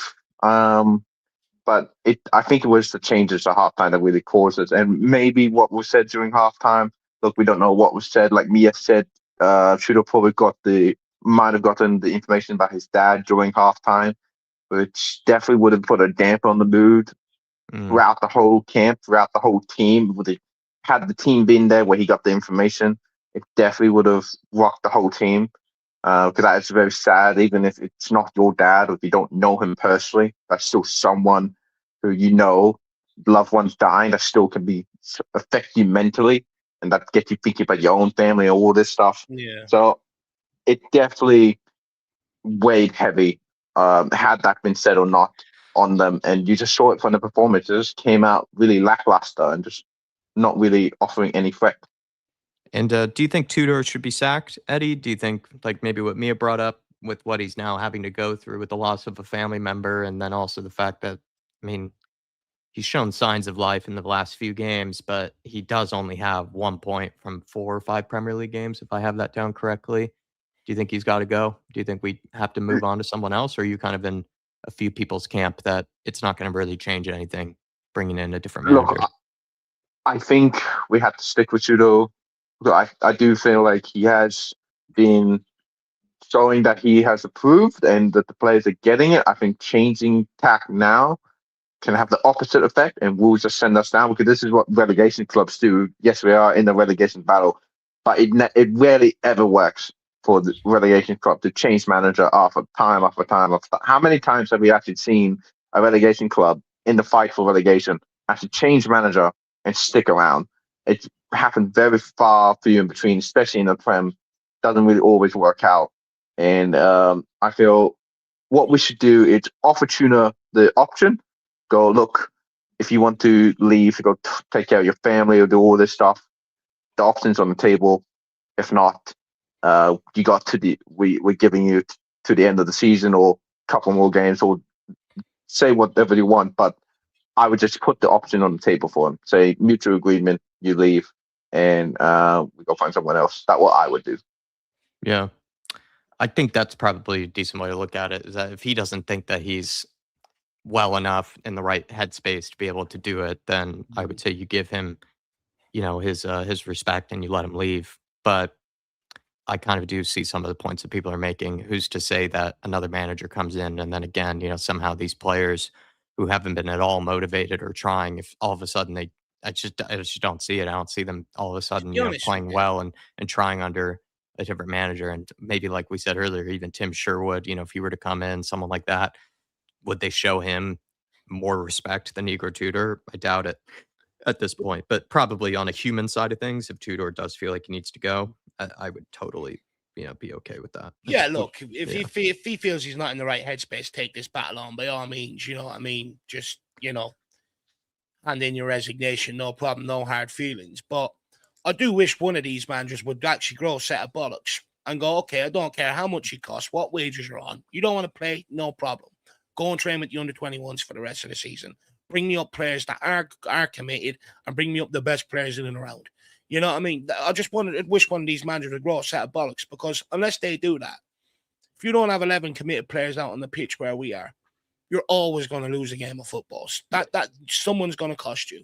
You don't really have anything to lose at this stage, too. That's probably one of the only options you have left, maybe as a manager, is to drop some of these bigger names and give the guys that are hungry, the guys that haven't been making massive mistakes like Romero, Vicario, Van de Ven's, etc., even Jet Spence, to be honest. Like, you probably do have to consider dropping a decent portion of them, because it could send a message to them, knowing that they're not just going to be picked for the team every single week, regardless of the mistakes they make. And then you would maybe just see if somebody who's been hungry, looking for their shot and their opportunity, just with the effort and the fact that they will try, maybe that could be a difference maker. And just like we said, just surviving. We're not talking about even playing well. We're just talking about picking up points here and there, and that could be the difference. I kind of feel like even dropping a Romero, dropping a Van de Ven, it could send shockwaves through that squad and that dressing room as well. That I don't know. I mean, you have nothing to lose at this point. Maybe it could end up doing a good thing for the team's morale, or even just their understanding of the severity of the situation. So I agree. Yeah. I think that stemmed from what Eugene was saying, Eddie, where at this point you maybe do just have to start dropping players, just so that, some of the guys who have been making the same mistakes over and over and over again just aren't in the team anymore. Just probably have to. Look, at this point, like you said, there's nothing to lose. If I was the manager, I would just throw the kitchen sink at it at this point. Just do what we can to get points. Drop some of these players and drop them for some of our under 21 players, like the likes of Obasesi, William Barnett, like some of these talent. Because we have a lot of talent at the academy that just aren't seeing the first team. And I feel like it's about time they got some first team games. This next game against Sunderland, yes, Sunderland's a good team. They're also pushing for Europe. They're 3 points behind, I think it's Fulham in the last European spot. On 46 points. They are going to want to win that game to try and get into Europe, try and get that European money. And we should be having players out there who are willing to fight, like these youngsters who are Spurs fans. They come through our academy. They've been playing for us since they were little kids. They are Spurs fans. They will know what it means to wear that badge, and they will want to fight to the very end to actually keep this club up. So using some of this talent is going to give us huge success and gives these players so much confidence, and they're going to next season feeling like they're on top of the world. That's why I asked for these guys to be brought through when they were proven in the underage that they were too good for there, to be given the opportunity. They've done more than enough to be given the opportunity. And for this exact reason is why I asked for them to be brought in. Plus, European squad registration is because I wanted players in here that actually cared about the club. That if things do go wrong, especially after selling Harry Kane and players like that and letting Sonny go and stuff, you're losing players that deeply cared about this club. And that's why I was arguing for these guys to be brought in, but look, at the end of the day, to be fair, I was very unpopular when I used to say this. A lot of Spurs fans were telling me I was deluded, mad, and everything else, and that, they're not good enough and stuff like that. But I agree, between now and the end of the season, like, one player I'm not surprised. Like, I was a bit annoyed that Olasesi wasn't given another, appearance off the bench there the other day. I think based off his 2 appearances, he has certainly earned to be on that bench over what Conor Gallagher has produced since he's arrived. And to be honest with you, one that I'm surprised about is Keenan Bennett. Whatever his name is, the young lad, that's whipping it up, scoring all the goals and stuff like that. I'm surprised he hasn't been, given a few minutes here or there either. Yeah. Eddie, maybe one of the final questions we'll put to you here. I mean, do you have any confidence we can still survive at this point? 7 games to go. I said this before the game, and I said it after the game to Sam and to a lot of people. My confidence went out the window when we lost that game.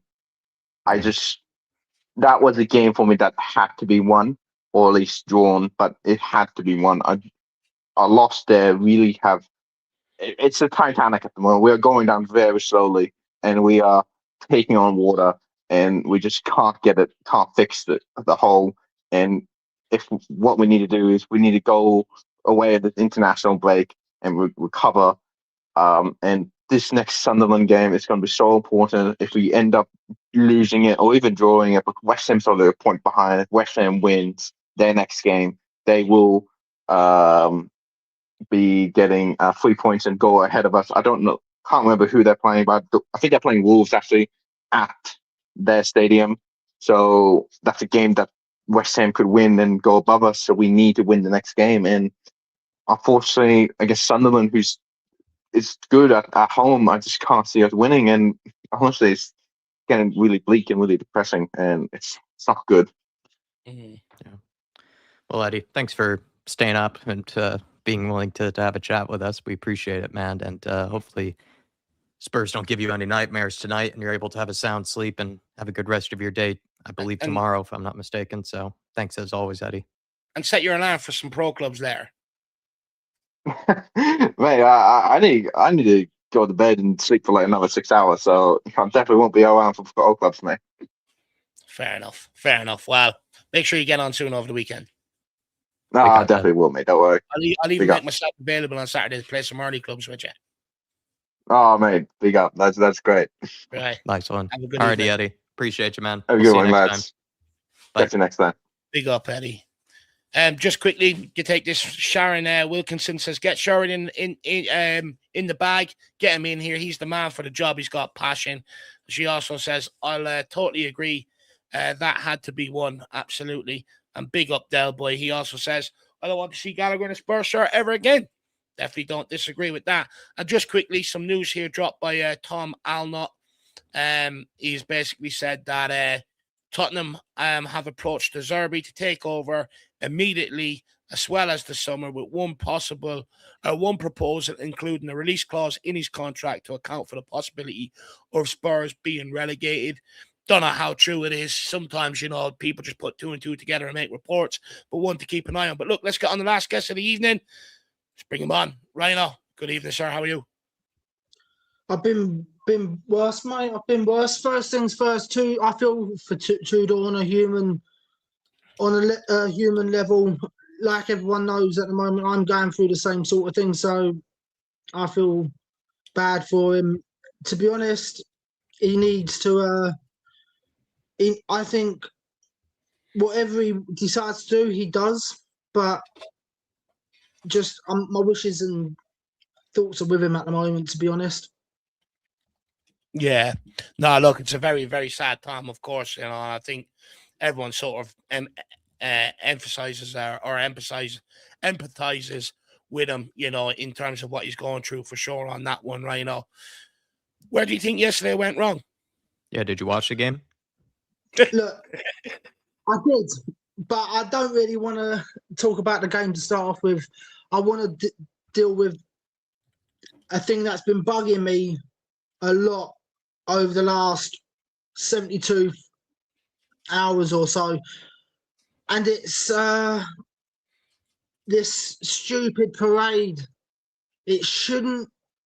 First of all, what are we doing having a parade for? It's a stupid thing to have had. It is. It's absolutely damn well. People like you called it a parade. It wasn't called a parade. It was called greeting the team bus. It's people like you that didn't like it that are calling it a parade. You're putting a completely different name on it. Well, no, it was though. The parade is what I turned up to after we won a Europa League. Well, look, I think we'll have to agree to disagree. We've got our own way of saying whatever we want to call it. Disagree with? It's called a gathering. It was basically a gathering. It was an assemblance of people trying to get behind the team nice and early. They all just gathered in the same area to support the team bus coming in. It's definitely not a parade. See, well, whatever you want to call it, you call it, right? I'm not going to call it a tomato and you call it a tomato. Do you know what I mean, Jack? At the end of the day, that's just me being realistic. Do you know what I mean? Look, at the end of the day, right, whatever you want to call it, you call it. I want to call it a parade, so let me at least let me have that, if nothing else, at the moment. I blame, right, people I blame are Change for Tottenham for this. Why? And I said it on Dermo's channel earlier, right? You can't tell somebody, whoever put the statement out, I don't know who it was. That's why I'm not saying exactly who it was, because I don't know who it was. But whoever put that statement out at Change for Tottenham, right? then they lied, because you're telling us on Monday it's on, and then people have gone and got their tickets to come down and protest, and then by what, Thursday, Friday, people were told it's off. So how can anybody trust change for Tottenham? They can't. Yeah, I do understand. Look, change for Tottenham, I suppose their whole organisation is about changing the ownership and stuff like that. I do get that, and whether the right organisation maybe to be setting up a greet for the fans, does it sort of conflict the messaging and stuff like that? Maybe. I do understand that point, but I'm not going to go down the route of blaming them. At the end of the day, these are ordinary guys. They're not professionals in organising, movements and stuff like that. These are fans that deeply care about the outcome of this football club, that are trying their best to try and keep this club in the Premier League, while also navigating, trying to keep support on the club that they support, while also navigating a message that the ownership needs to go. These aren't professional. These are just ordinary Joe Soaps, that have got off their arse to try and impact things. So I'm not going to go down the route of blaming them. See, look, Dave, I'm not blaming the people. I'm blaming the whole organisation of how it's been dealt with. Right, the whole of change for Tottenham, the banner change for Tottenham, not the people. There's two different. You can still have the same conversation, yeah, right? Like where you can blame some. Like, let's put it like this, Dave. Right, you go to McDonald's, yeah, right, Yeah. and you expect hot chicken nuggets, yeah, every time you go Okay. there. Where are we Right? going with this?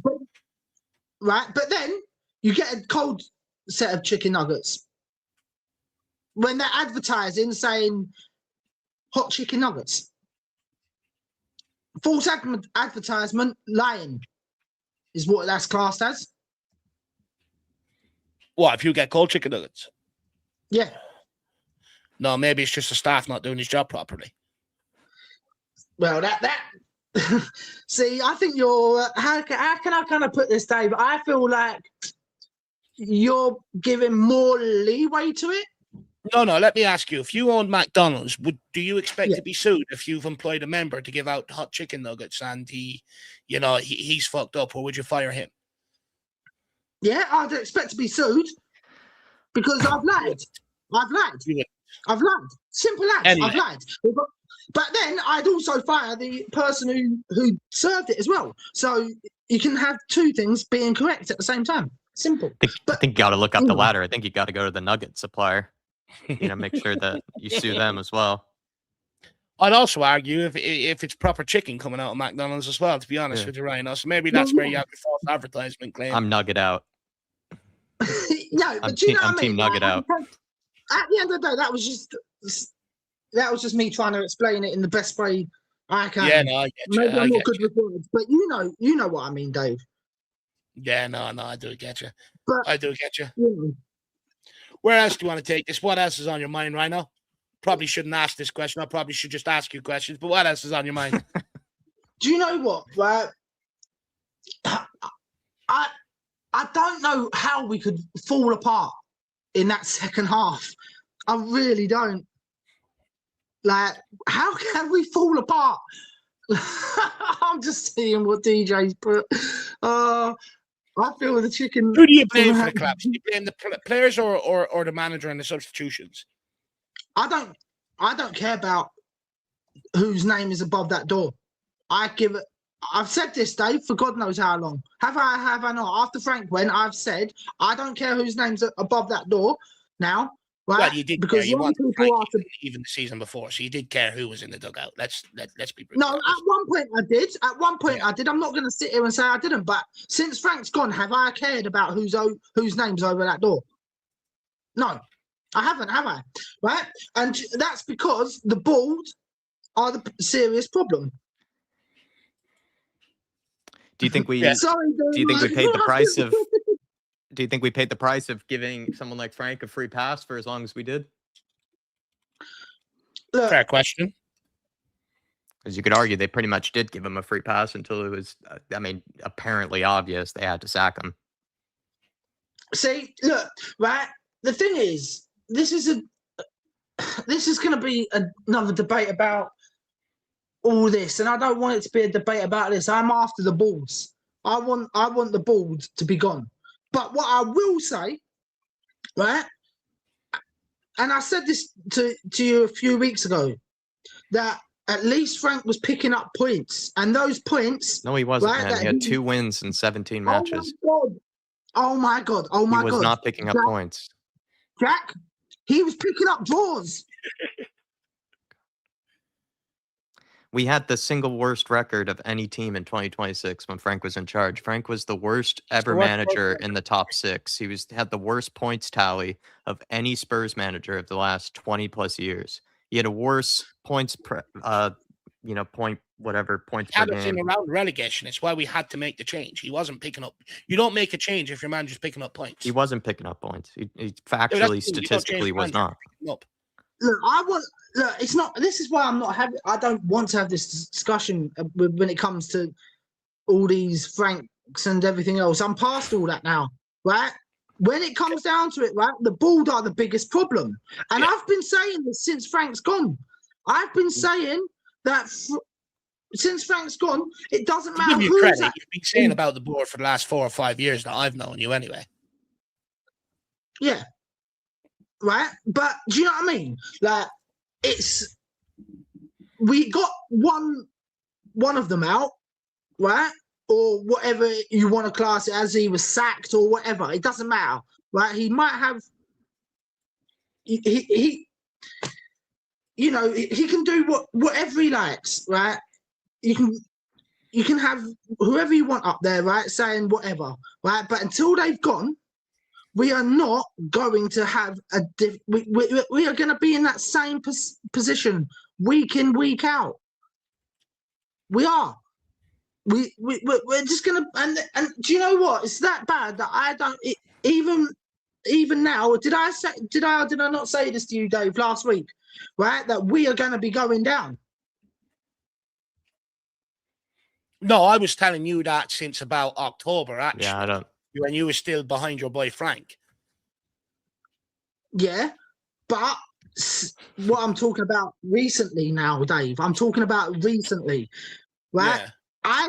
Did I not say we were not going to get nothing from that game at Nottingham Forest against Nottingham Forest? Did I not say that last week? Yeah, you did. And I was correct.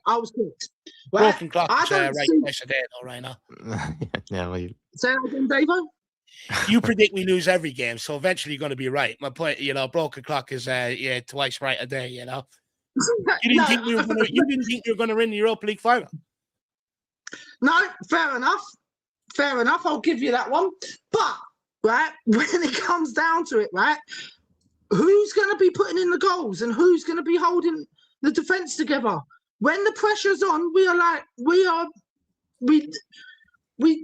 crack. We literally, we might as well be having an apple crumble at the back there, and it might do more. The amount of times that crumble has been mentioned in today's stream feels like Spurs have become more of a bakery than a football team at this point. We just crumble and flake. We're flaky, we're fragile, we're crumble, we're soft, we're perfect bakery. Well, I can call us a lot of funny things. Last question. Yeah, go on. Last question.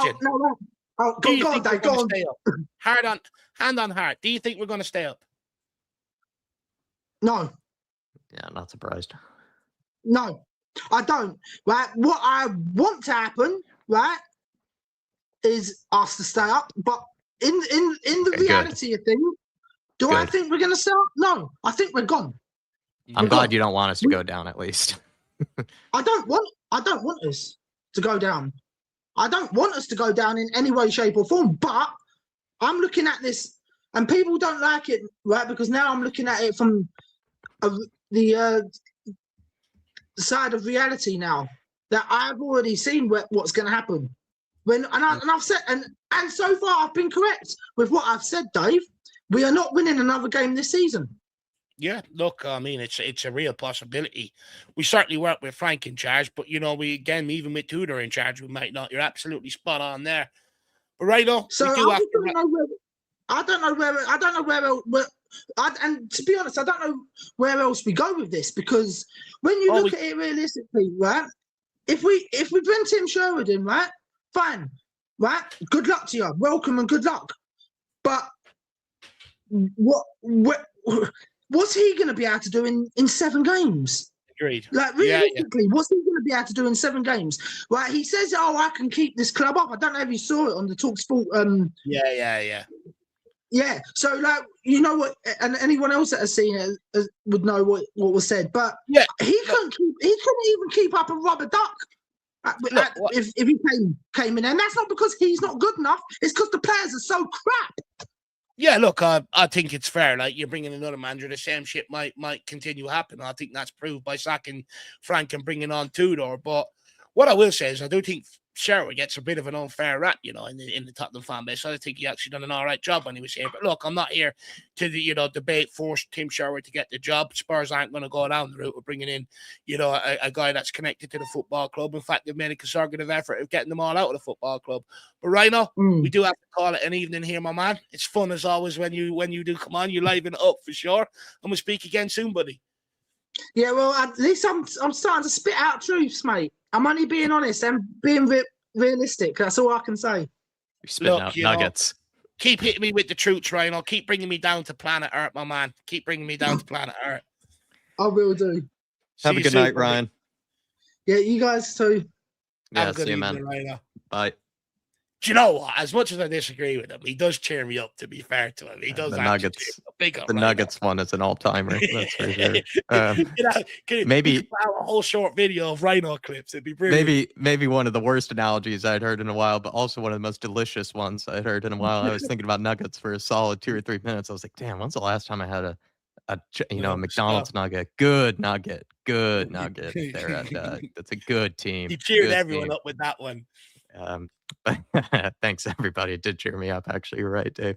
We'll see you hopefully tomorrow if we can with the panel show with the boys, as we're trying to cover the fallout from of course the last game, and just trying to keep ourselves somewhat sane over international break. Appreciate you all. Thank you all for the support.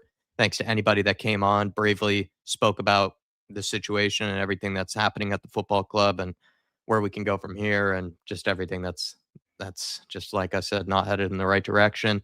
Appreciate you all, and we'll move on to tomorrow. Thanks for some of the support from Artist T, David, Alban, Faz, Lily White's India, and Andrew as well. Do appreciate the extra support, guys. It does help out a ton. But we'll see you tomorrow, everybody. Yeah. Tune in for next week's episode. We'll find out what sauce, go with the chicken nuggets. And absolutely brilliant from Stevie D. Be dining out on this one for a while. And William Webb, hopefully you're keeping well. He says, we will stay up as Rhino is never right. Well, he did say that. He did say that. He hopes that. Well, actually, right. For a second, I thought he said we will stay up. He said, no, we'll stay down, but he wants us to stay up. At least he wants us to stay up. I would have lost it if he said he wanted us to go down. I can't take that. He didn't want us to win the Europa League, so at least this one. At least we know. At least we found the line, Jack. Yeah. Thank God. But everybody, we'll see you tomorrow. Have a good one. See you tomorrow. Have a good evening.